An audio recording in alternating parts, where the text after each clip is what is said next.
West ইন্ডিজে one day দলে যোগ দিতে এয়ারপোর্টে এসেছেন পারভেজ ইমন, তানজিদ তামিম এবং নাসুম আহমেদ একই সাথে এসেছেন। কিন্তু আমরা এর আগে সবসময় দেখে এসেছি 6 নম্বর যে গেটটা, এখান দিয়ে ক্রিকেটাররা খুব আরামসেই খুব সহজেই কিন্তু ভেতরে ঢুকতে পারতেন।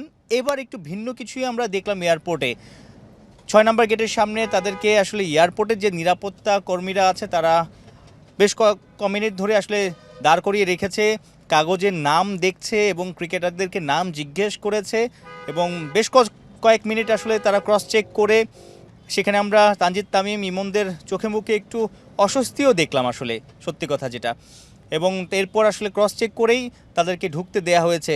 তারও আগে আমরা দেখেছি মাহমুদুল্লাহ রিয়াদ এয়ারপোর্টে এসেছেন মাস্ক পরা, তাকেও কিন্তু তার পাসপোর্ট দেখার পরে সেই লিস্টে তার নাম আছে কিনা, তারপর তার অনলাইনের টিকিটটা মোবাইলে দেখানোর পরেই কিন্তু মাহমুদুল্লাহ রিয়াদকেও ছাড়া হয়েছে। অর্থাৎ বিমানবন্দরে কিন্তু এখন নিরাপত্তাও জোরদার, পাশাপাশি একদম ক্রস চেক করে সব কিছু করেই আসলে ক্রিকেটারদেরকেও আসলে ভেতরে ঢুকতে হচ্ছে। তবে মাহমুদুল্লাহ রিয়াদের উপর সবার প্রত্যাশা এবার বেশি, যেহেতু সিনিয়র অনেকজনই নেই, সাকিব নেই, মুশফিক, শান্ত, হৃদয় নেই। Middle order batter Mahmudullah Riyad সবশেষ আফগানিস্তান বিপক্ষে কিন্তু 98 রানে একটা দারুণ ইনিংস খেলেছিলেন, সেই রকম ইনিংস আসলে এই ওয়েস্ট ইন্ডিজেও তার কাছ থেকে সবাই চাচ্ছে।